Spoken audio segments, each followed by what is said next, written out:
وأوحى ربك إلى النحل أن اتخذي من الجبال بيوتا ومن الشجر ومما يعرشون ثم كلي من كل الثمرات فاسلكي سبل ربك ذللا يخرج من بطونها شراب مختلف ألوانه فيه شفاء للناس إن في ذلك لآية لقوم يتفكرون. بسم الله الرحمن الرحيم. الحمد لله والصلاة والسلام على رسول الله. اللهم ربنا انفعنا بما علمتنا وعلمنا ما ينفعنا وزدنا علما. تفسير سورة النحل آية 63. أعوذ بالله من الشيطان الرجيم. تالله لقد أرسلنا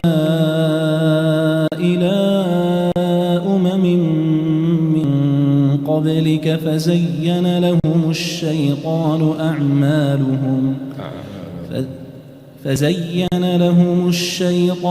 أعمالهم فهو وليهم اليوم ولهم عذاب أليم. الله وثمان حرف تاء قسمة بوسيون خواردنا پروردگار سنبا ذاتي مبارك خوي دخوات كبدل نيايا ودفرم من ناردو مانا بوغلاني چي پیش ايوه پیغمبرانك هروكو چون تو من ناردو اوانش من ناردو بوچي بو دور خستنوي خلق لا بتپرستي شخص پرستي طاغوت پرستي وبو بانكردني خلق بو خوابتنها پرستي بەڵام هەرچەندە پێغەمبەران عەلەیهیمو الصەڵاتو وەسەلام داوای تەوحیدیان کردون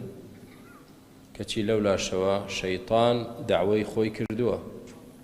ئەویش چییە فەزەیەنە لەهم الشەیطان ئەعمالەهم شەیطان هاتووە ئەو بتپەرستی و تاغوت پەرستی و شەخص پەرستیەی کە خەڵکەکە لەسەری بوون ئەوەی بۆ ڕازاندوونەتەوە و ئەو داوای تەوحیدەی پێغەمبەران پێی هاتوون لە پێشچاوی ناشیرن کردوون. هەڵبەتە مەیشی شەیطانە. شەیطان کار لەسەر چ دەکا؟ هەڵگێڕانەوەی تەرازوەکان، هەڵگێڕانەوەی حەقایق و ڕاستیەکان. حەقت لا ناشی بکا بە ناحەق و ناحەقت لا بکا بە حەق. پیاوچاکت لا بکا بە پیاو خراپ، پیاو خراپت لا بکاتە پیاوچاک. ڕاستگۆت بە درۆزن نیشاندا، درۆزنت بە ڕاستگۆ نیشاندا. پیاوی ئەمینت بە خیانەتکار نیشاندا، خیانەتکارت بە ئەمیندار نیشاندا.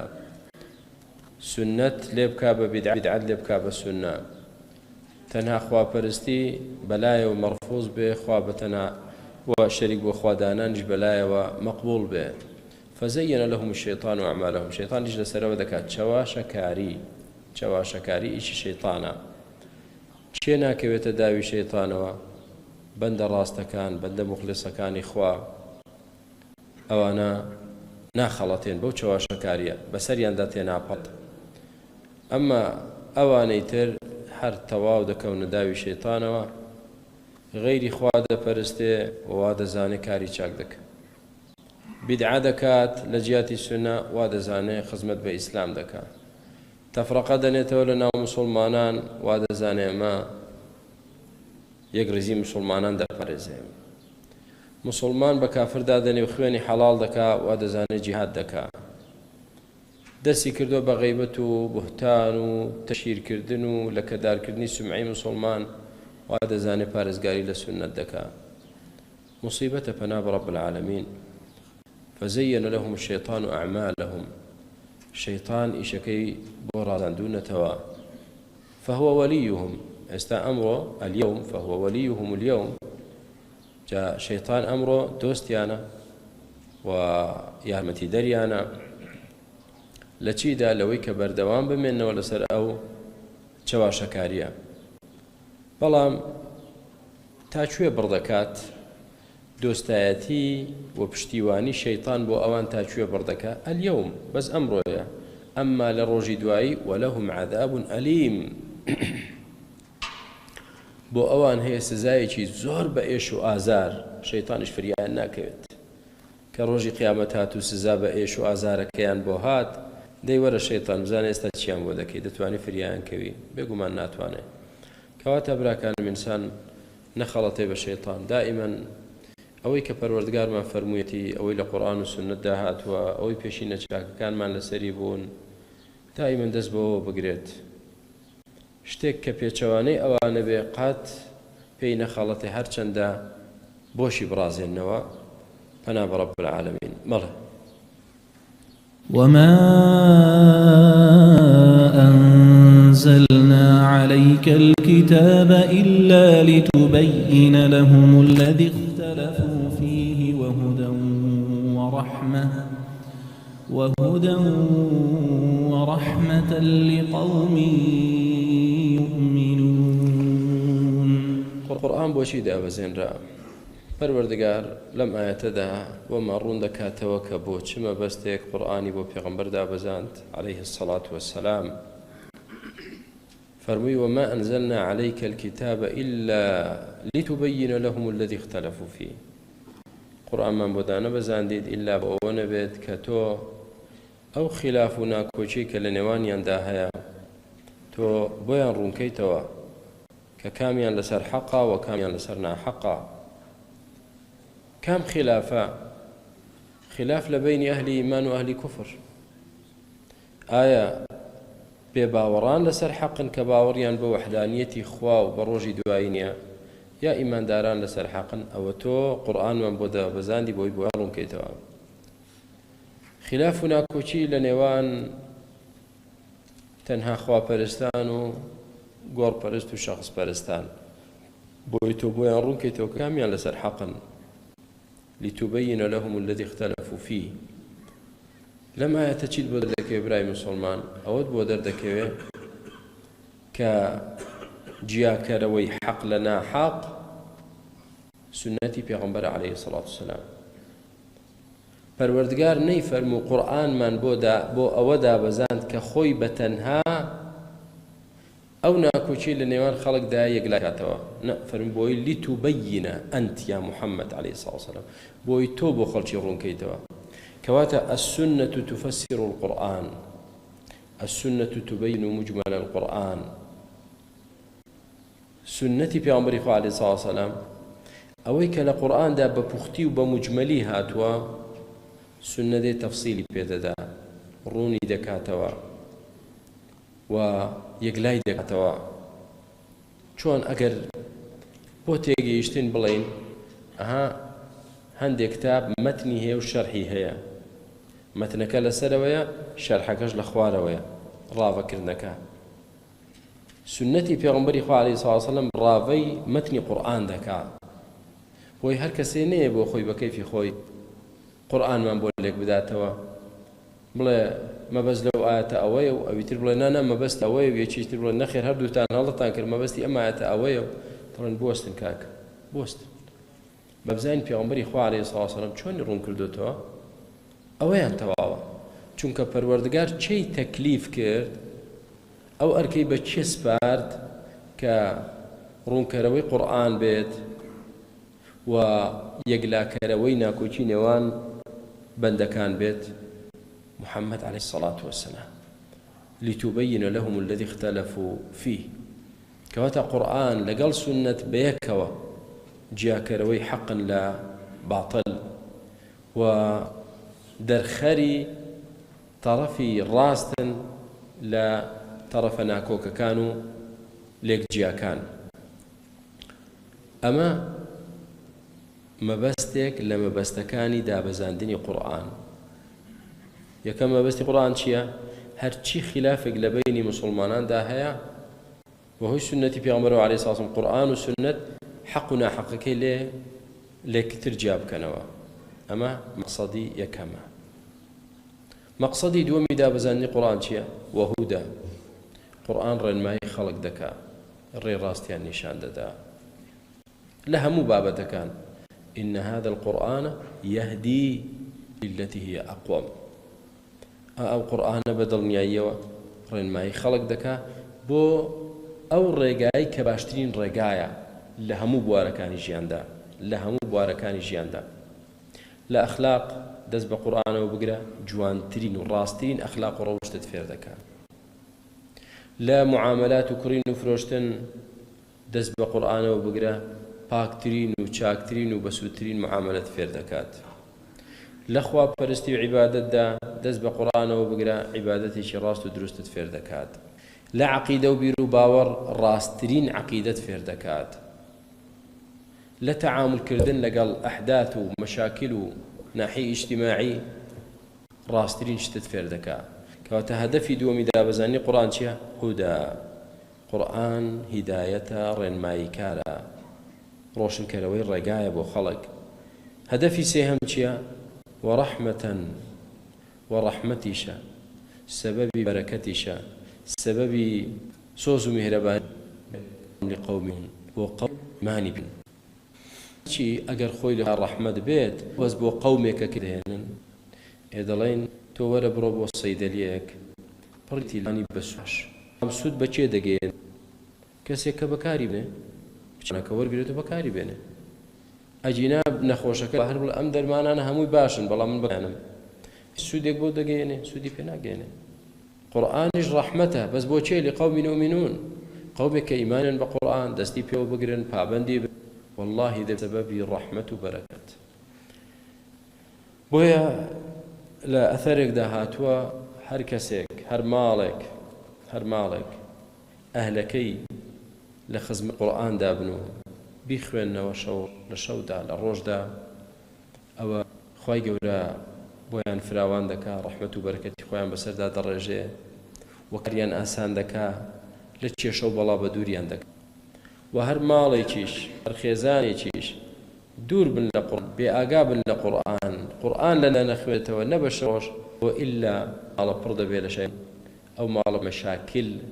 لأجا لنجي لناكوشي لقال يكتر ورحمة وبركة تدانا منه كواتا قرآن رحمة براكم بلا مكوت ما لقوم يؤمنون وكسانك بهينا استا چند مقصد باس کرا لە دابەزانی قورآن سێ یەکەم لبيان مختلف الناس ڕوونکردنەوەی ئەو خلافی تێدا خلافی تێدا بێ بۆ قورآن و سونە پێت دەڵێ کامەی لەسەر پێت دەڵێ کام نمونەیەک بێنینەوە قورآن چۆن بۆ ماحەل خۆی مشاک خلاف نێوان مسلمانان زۆرە دەبزانین قورآن ماحەل دەکە فەرموو با دەست پێ یەکەم شت خلاف و ناکۆچێکی زۆر هەیە لە بینی سەلەفیەکان و سۆفیەکان دەڵێتن ئاوار لە خوا بکەی داوا لەو بکەی ببەستی ئەو بەری عادت بەو بێ پشت بەو ببەستی ڕەجای ڕەحتی ئەو بکەی ئاوڕ نەدەیتەوە بۆ کەسی تر سۆفی دەڵێ نا دەڵێ چی تۆ بە هەڵەدا چووی ئەسڵەن ئێمە شایستەی ئەوە نین ڕاستەخۆ لە خوا داوا بکەین ئێمە دەبێت بگەڕین کەسانێک بدۆزینەوە کە لە خوا نزیکن واستە بەوان بکەین داوا لەوان بکەین حیوان بۆ ئەوان سەربڕین سوزدە بۆ ئەوان ببین کڕنووشیان بۆ ببین هانایان بۆ بەرین پشت بەستین اعتقادمان وا بێ کە هەموو شتێکمان بۆ دەکەن لای خوا وەڵاممان دەدەنەوە وەلێیان بترسین دەڵێن فەرموو بابچ لە خزمەت قورئان هەردووکمان بزانین کام ئایەتە دەڵێت قسەی سەلەفی ڕاستە کامەش دەڵێ قسەی سۆفیەکان ڕاست قرآن فيمان دفرمي فادعوا مع الله أحد خوا داوا لهيج كسك فرم كاچي صوفي آياتكم بوبين قبل تبرو داوا لبيوچاكان وبيغمبر أو اليوصى آياتك من بوبينوا كذل ملمن لمبارك ترى تسليم بوي ناجا ما آياتي ناوي هرب عقل كرا عقلي تي عقلك بوغنا ما كي عقله عقلك بيتواني قرآن به استا عقلي خود دخيت بيج آياتي رب العالمين بيج قرآن فرموا آيات ما بينهم شاورين تاروجي قيامة آياتك ما بينيت نية آيات لشو هي كبا خلق بلا دعوة لغيري خواب كان اشتوا شون هي قلكو آيات من هي خواهي قرد فرمي ومن يدعو مع الله إلها آخر لا برهان له به هر كسي لقل خواه دعوة ليش يشتركه هيج بلقي بيني أي حسابك لا إخوة إنه لا يفلح الكافرون أو كافر كسيدا ولا غير خوابكاو خواهي يقول السرفراز وسركوتو هناك ديان آيات بوديني نوك دروس نيتو دا ولا غير خوابك فش بغير خواب بستي هانا بغير خوابري قرآن حالي كده ومشكلة يا حالي نقر بلام لقوم يؤمنون وقوم إيماني بيبين آيات دوي دخلتو باوري بينيا كاكا تو دين اجتازتنا أوي من قرآنك إخوايا كم دين تازه خو آيات أمر بو من دانا زيبرام القرآني كهزار وشارصته وانده صال بيج استهبا أوي بيمان دفرمي فلا تدعو مع الله أحدا القرآن حلي كرد والله لقوم يؤمنون باوري بينا هانت بيانخ أولا خلاف ما هي لقل أحزاب إسلامي إما دلين دروزنية تفرقة حزباتي دروزنية أو دل كاكي إيوا رقطان لمسلمان أنا ترى بلا بهتان ما مكان باسي هناك رقمان لمسلمان ما خوش ده هر كسي رقي لمسلمان إيماني نية باسي ودك إن تفرقوا حزباتي دروزنية فرموا بابشينا خزمة القرآن القرآن شي ما بيدا فرمه ولا تكونوا كالذين تفرقوا واختلفوا من بعد ما جاءهم البينات أولئك لهم عذاب عظيم وكوانا ما بن تفرقونا كوشي لبينيان ده أو زايتي قوران بوهيا ولا تكونوا من المشركين من الذين فرقوا دينهم وكانوا شيعا كل حزب بما لديهم فرحون وكم مشرك كان نبن مسلمانان أواني دين كان بارچە كردو هر يكي دستي بشتي وقرتو بونا حزب وهر حزبش دلي بو خوش خوي للسريتي خوي بچاك دزانه دلي چي كاك يستا لآياتك ده هاتو بلي ببنا حزب مسلمانان يا فرميتي وأن هذه أمتكم أمة واحدة وأنا ربكم فاعبدون فاتقون يك دين مان هيا ويك ملة مان هيا ويك پروردگار مان هيا ويك قرآن مان هيا يك قبلة مان هيا دبي يك دست ويك كومل بين همو من براي يكتر بينو ويكتر مان خوش بيت نك هر كومل ودستيك بحزبك دروس كشتيواني الإسلام ده كاك أم قصاني تو دشيت جيرفاني علمانيا كانوا كورا بابا دشيت جيرفاني شيء ومشتكت بيضلم خوا فرميتي تو بهمو عقلي خود وادا زاني بحزباتي إسلام سردغي لا عسكري دا نظامك هي بيضلم مكانك راوح يعني شي لشويني خود تبكا شي هل بزو دا بزو لشويني خود إبراهيم مكانكم تراوحون لشويني خود نو والله تتراجعون يروج بروج كرسيتان كم دبي دنكتان كم دبي كاتا تشيت بتشي كربلا ومازالوا بحزباتي خدمت بإسلامك ولا بدعوة كردن بو توحيد بو سنة بو برايتي بو يكريزي بو خدمت بإسلام مسلمانك بردانوي إلحاد علمانية كفر بدعاء شرك أوا خدمت بإسلامك نق والله كاكا كزنات وانا خدمت بإسلامك إلا لنيو چوارچێوەی حیزبێک دانەبێ ئەوە لە خۆتەوە هێناوتە ئەسڵ و ئەساسی نییە هەر خلافێک لەگەڵ لە نێوان مسلماناندا هەبێ فەرموو قورئان بۆچی هاتووەتە خوارەوە بۆ ئەوەی ئەو خلافە حەلکە دەبا بگەڕێنەوە خزمەت قورئان بزانە حەل دەبێ یا حەل نابێ والله حەل دەبێ بەڵام لقوم يؤمنون قومێک کە ئیمان بەو ئاەتانە بێنن ودەچن تەویلێکی غەڵەتی بۆ بکەن وهدايتي شو رحمتي شخواي قولوا لو هداية رحمتي قرآن بيبش ما نكا بخاطري ناوجوانا كاني مالك الله أنزل من السماء ماء فأحيا به الأرض بعد موتها إن في ذلك لآية لقوم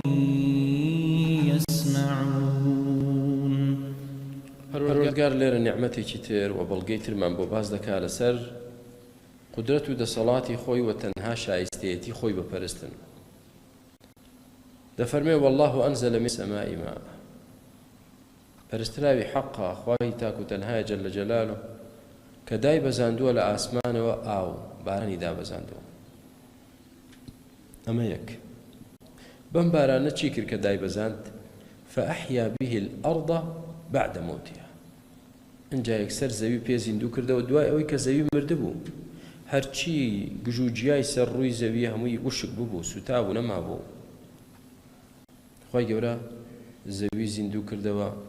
گژوجیا و ڕۆکی بژاندەوە. ئینە فی ذالکە لە ئایە بەڕاستی لە باراندنی باران و زیندووکردنەوەی زەوی و گژوجیا ئایەت و بەڵگە و نیشانە هەیە لەسەر وەحدانیەتی خوا عەظەمەتی خوا تاکوتەنایەتی خوا. بەڵام بۆ چێ؟ لقەومی یەسمعون، بۆ قەومێک کە گوێ لەم ئایەتانە دەگرن، گوێ لەم قورئانە دەگرن، تێدەگەن. ئەمما کەسێک کە گوێ نەگرێت، تەنها حەزکە گوێ لە گۆرانی مۆسیقا بگرێت، گوێ لە غەیبەت و بوهتان بگرێت، گوێ لە درۆ دەسە بگرێت، نەک گوێ لە قورئان بگرێت، تەبەنەوە هیچ ئایەتێک نابینێ، هیچ موعجیزەیەک نابینێ، هیچ بەڵگە و نیشانەیەک نابینێ، بۆی هەر لە گومڕایی و سەر لە شایعیدا دەمێنێتەوە. وەلەم ئایەتەشدا چیمان بۆ دەردەکەوێت؟ پەروەردگارێک بتوانێت باران ببارێنێ، بتوانێت زەویەکی مردوو زیندوو بکاتەوە. ئەم هەموو زەویە ئایا ناتوانێت مرۆڤ تۆ دوای مراندنت زیندوو بکاتەوە؟ بێگومان دەتوانێت. مەڵ وإن لهم في الأنعام لعبرة نسقيكم مما في بطونه من بين فرث ودم لبنا خالصا سائغا للشاربين. نعمەتێکی تر دیسان و بەڵگەیەکی تر. بۆچی بۆیە وتمان ئەم سوورەتە سوورەتی النەحل پێشی دەوترێت سوورەتی النعم، سوورەتی نعمەتەکان. ئەو هەموو نعمەتەی خوا دەخاتەوە یادمان. هیچی لە نعمەتەکانی خوا کە بەڵگە لەسەر گەورەیەتی و عەظەمەتی خوا. وئین لەکم فی الأنعام لعبرا، بەدڵنیاییەوە بۆ ئێوە لە ئاژەڵدا پند و دەرس و ئامۆژگاری هەیە. با بزانین چۆن چه عیبرەتێک لە ئاژەڵدا هەیە بۆ ئێمە.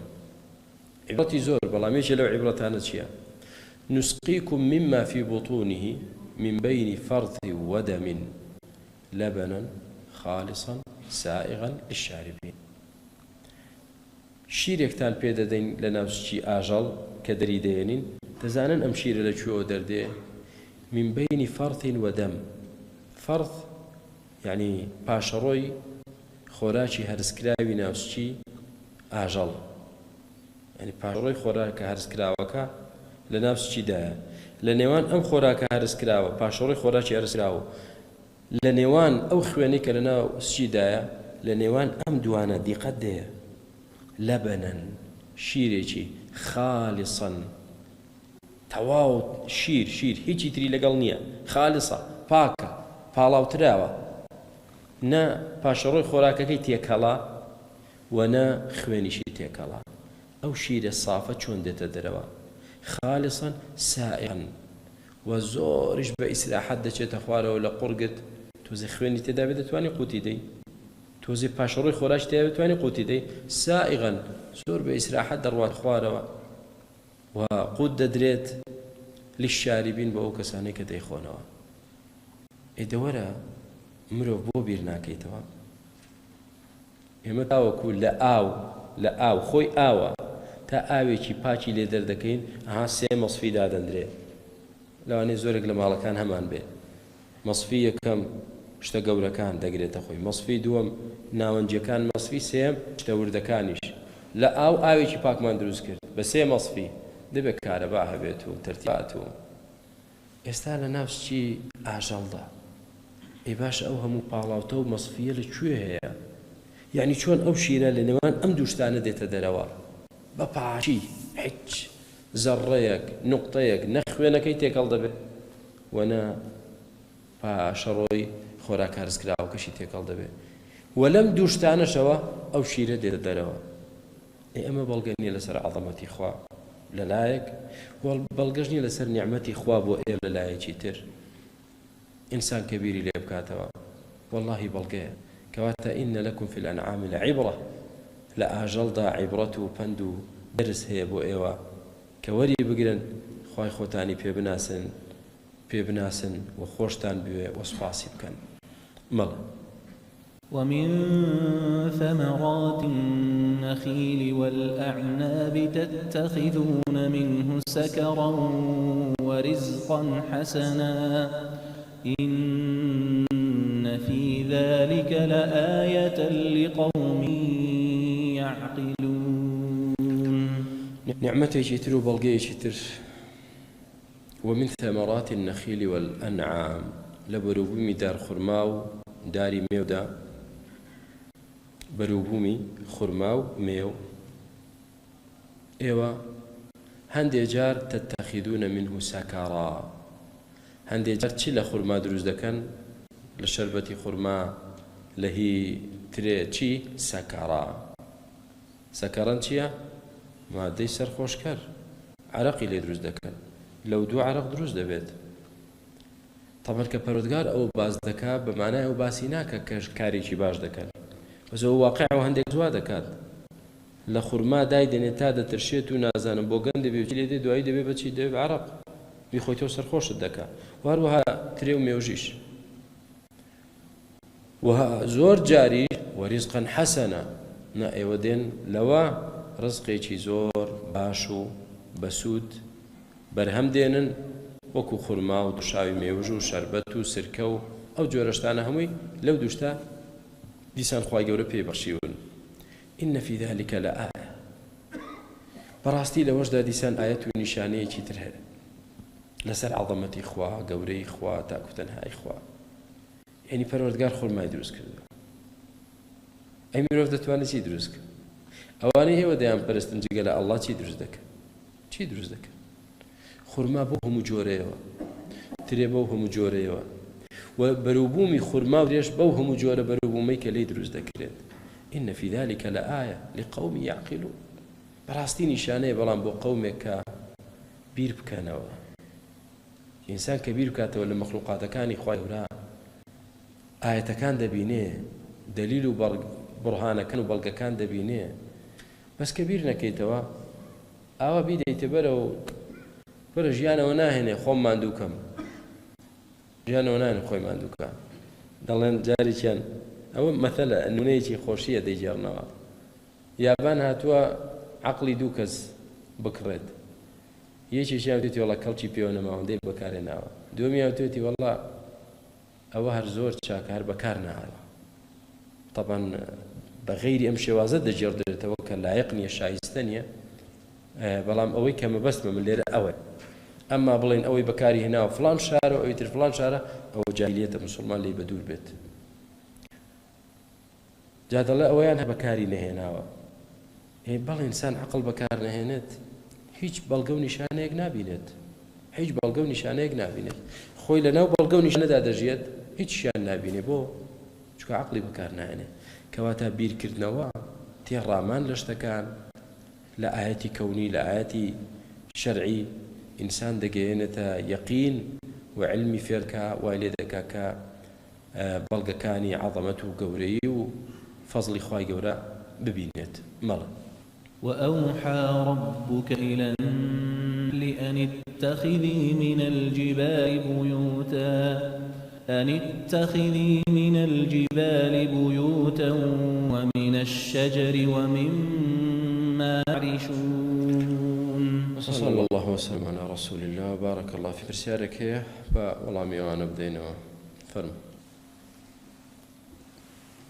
يا الله ئاکڕینەوەی حەج لە کەسێک کە بۆی ناکرێت بڕوات دروستە و ئاکڕینەوەی دەوامی حکومی کەسێک کە نایەوێت لەو کارەی بەردەوام بێت دروستە یەکەمیان دروستە بەڵێ کابرا ناوی دەرچووە بۆ حەج بۆی ناکرێت بچێت یان شتێک لەم بارەیەوە ئێستا حەقێکی خۆیەتی تەنازول لەو حەقی خۆی بکات ئایا دروستە یا دروست نیە دروستە ئەمما کڕینەوەی دەوامی حکومی کە کەسێک نایەوێت لەو کارە بەردەوام بێ یعنی بۆ نمونە لە دایرەیەک دەوام دەکا عەقدێکی هەیە لەگەڵ حکوومەت ئێستا هیچتر ناوێت ئەگەر بە ئیزنی حکوومەت بێت و بە ڕەزابوونی ئەو بێت بە ئاگای ئەو بێت دروستە ئەمما ئەوەی کە دەکرێت بۆ نمونە دەڵێ کاکە تۆ بڕۆ لە جیاتی من دەوام کە نیوەی معاشەکەم بۆ تۆ نیوەشی بۆ خۆم نەوەڵاوە ئەوەیان دروست نییە. هەیە دروستە سیارەیەک بکڕیت و بڵێیت تا پارەی قورئان بۆ دەردەچێت اینجا پارەکەت پێ دەدەم، دروستە کێشە نیە ئینشاءالله. کەسێک داوام لێ دەکات کە کارتی پێ بفرۆشم بە قەرز، بەڵام من خۆم کارت فرۆش نیم و هیچی کارتیش ناکەم، هەر لەبەر قازانج دەچم پای دەفتەرێک کارتی بۆ دەکڕم و بە دەفتەرێک و 20 وەرەقا پێی دەفرۆشمەوە. ئایا دروستە؟ کارت بکڕی یا هەر شتێکی تر بکڕی، ئەگەر بیبڕێنەوە و کۆتایی پێبێنن ئەوە دروست نییە. یعنی تۆ بچیت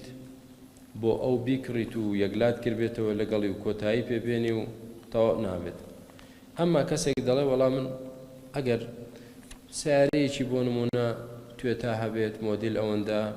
بەو سیارە بە قسط من دەیکڕ، تۆ نیتە، بەڵام دەزانی فڵان کەس دەیکڕێ، دەچی لە بازار دەیکڕی، دوای دەیتەوە لای دەڵێ کاکە تۆ شتێکی وا دوود من هەمە، ئەگەر دەیکڕی تۆ کابرا ئازادە بیکڕێ یان نەیکڕێ. ئەمما تۆ تەواو لەگەڵت یەکلا کردوتەوە کۆتاییت پێهێناوە، ئەمەیان نابێت. بۆ چکەوای لێدێ قەزیەکە لەوە دەردەچێت کە کڕین و فرۆشتنی سیلعەیەک بێت، ئەو تەڕەفیەکەمە ڕێک دەبێتە چی دەچێت پارە بە پارە، وا لێدێ وەکو پارە بە پارە بگۆڕێتەوە. ئایا کەسێک کە وێنەگرتنی بەلاوە دروست بێت بەو پەڕی قەناعەتەوە بۆی هەیە لە ماڵەوە هەڵی واسێت؟ ئەوەی کە لە حەدیثدا هاتووە براکانم باسی وێنەگرتن چەند جاری تر باسمان کردووە، زانایان دوو ڕابۆچوونیان هەیە لەسەری، زانایانی ئەهلی سوننا و عولەمای گەورە کۆمەڵێکیان بن حەدیثەکان ئەو ڕەسمە دەگرێتەوە کە بە مۆبایل و بە کامێرە و بە هەرچی هەیە ئەمە دەیگرێتەوە شمولی دەکات، کەواتە حرامە، نابێ بە هیچ شێوازێک بکرێت. مادام حرامە و تاوانەکەشی زۆر گەورەیە، گەلێ گەورەیە، لە کەبائیرە. إن من أشد الناس عذابا يوم القيامة المصورين، لەوانەیە کە عذابیان لە هەموو کەس قورسترا. کۆمەڵێ لە زانان دەفەرمون ئەوە دەیگرێتەوە، مادام دەیگرێتەوە بۆی ڕسم ناگرن. و ڕاستترین کەسێکم بینی بێ کە لەگەڵ ئەو مەزهبەی خۆی ڕاست کات و جێبەجێی کە شێخی ڕەحمەتی خوای گەورە ڕەحمی پێ بکا، شێخ مقبل لە یەمەن، حەقیقەتەن ئەو لەسەر ئەو مەزهبە بوو، لە هەموو یەمەندا ئیجازەی سایقی ئەو بێڕەسم بوو، ئیجازەی سایقیکە ڕەسمی نەبوو. یعنی حکوومەت دەیانزانی ئەو پیاوە بەلایەوە حرامە، بە ئەمری عەلی عەبدوڵڵا ساڵح بڕیاری بۆ دەرچووکە عەفو بکرێ، با ڕەسم نەکرێ، ئاساییە. یعنی بەلایەوە تەواو نابێ کۆتایی پێهات. ئەمما کۆمەڵێک لە زانای تر دەڵێ من لەسەر ئەو مەزهبم، بەڵێ ئەوەش دەیگرێتەوە، کەچی دوای بڵێرە قوربان من دەبێت سەفەرێکم بۆ مەتەڵەن بۆ تورکیا، سەفەرکردنیش یەکسەر داوای ڕەسمت لێ دەکەن، سەفەرەکەم نە زەڕوورە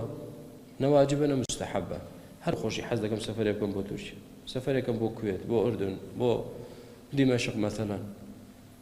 حەڵاڵە سەفەرکەم؟ دەڵێ بەڵێ حەڵاڵە. ئاخر ڕەسمیش دەوێ بگرم، دەڵێ ئەوە چار نییە.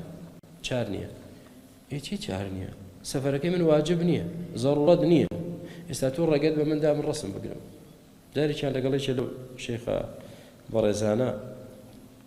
بوو بە مناقەشەم لەگەڵی لە مەدینە، وتی کەناڵی ئامۆژگاری حرامە تۆ دادناوە چکە ڕەسمی تێ، ڕەسمە تەسویرە. وتم باش، پرسیارێکم لێت هەیە جەنابی شێخ. وتم من ئێستا هاتووم و زۆرێک لەوانەی کە لەگەڵ من هاتوون بۆ عومرە هاتوین، لەوانەیە عومرەی 20مینم بێ، ئەسڵەن واجب نییە کە من بۆ عومرە هاتووم، هەر سوننەتێک، بەڵام هەر کە بێ یەکسەر دەڵێ دەی جارێ ڕەسممان بۆ بگرە و ڕەسمەکەت بنێرە و لەگەڵ جەوازەکەت ئەگەر نوێن نەکراوە و نەیکەوە ڕەسمی بگرە و. وتم ئێمە هەمومان ڕەسممان کرد بۆ خاتری سوننەتێک، دروست بوو؟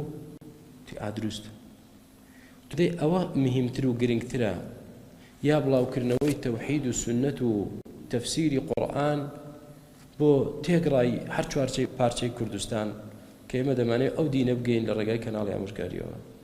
ئەوە زەڕورترە یا هاتنی من بۆ عومرە زەڕورترە؟ بۆ ئەوە ڕێگەیە دەی ڕەسم هەبێ، بەڵام ئەمەیان دەڵێ حرامە،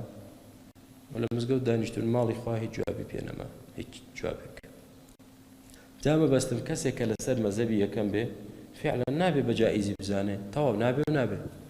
چونکە قەزیەکەوە نەبێ تاوانێکی بچبێ دەفەرمێ من ئەشەدی الناس عذابا يوم القيامة المصورين لا ئەوانەی عذابیان لە هەموو کەس قورسترە ڕۆژی قیامەت ئەوان ڕەسم دەگرن جاگە ئەو کامێرەیە بگرێ چۆن دەبێ ئاسانکاری تێدا بگرێ نابێ مەجالی تێدا نییە کۆتایی پێهات نابێ بۆ خاتری سونەتێک ڕێگا بەچی بدرێ بە کەبیرەیەک بدرێ بە کەبیرەیەک لە بەرخاتری سونەتێک یا لە بەرخاتری مباحێک نابێ ڕێگەی پێ بدرێ مەذهبی دووهەم وتمان چییە؟ ئەوانەی وتیان دروست نییە وتمان دوو جۆرن ئەوانەی دەڵێن دروستە دەڵێن ئەو حەدیثانە شمولی ئەو جۆرە کامێرانە ناکە ئەو جۆرە ڕسمە ناکە ئەو ڕسمەی کە پێغەمبەر سەڵەڵاهو عەلەیهی فەرمێ حرامە ئەوەیە کە بەدەست دروست دەکرێت کاتێک کە تۆ بەدەستێک دروستکەی دەڵێ ئەوە ڕسمە ئەوە هەوڵی دا هاوشێوەی ئەو کەسە دروست کاتەوە بۆیش لە حەدیثەکەدا دەڵێ چی یەخلقونە کە خەڵقی شتێک مشابهی خەڵقی خوا دروست دەکەی ئەمما ئەوەی کە لە کامێرە دەردەچێت هەڵێک خۆتی خۆت عکسی خۆتە وەنەبێ تخوا زۆر لە من ناچێت هیچی زۆر لە تۆ ناچێت تۆی عکس بیتەوە هەر تۆی خۆتی نەگوڵا تخوا بزانێت چۆن ڕەسامێکم چۆن دروستم کردەوە لەوە دەچم کە لەوە دەچم نیەوە عکس بۆیە تا ئێستاش لە سعودیە لە زۆر شوێن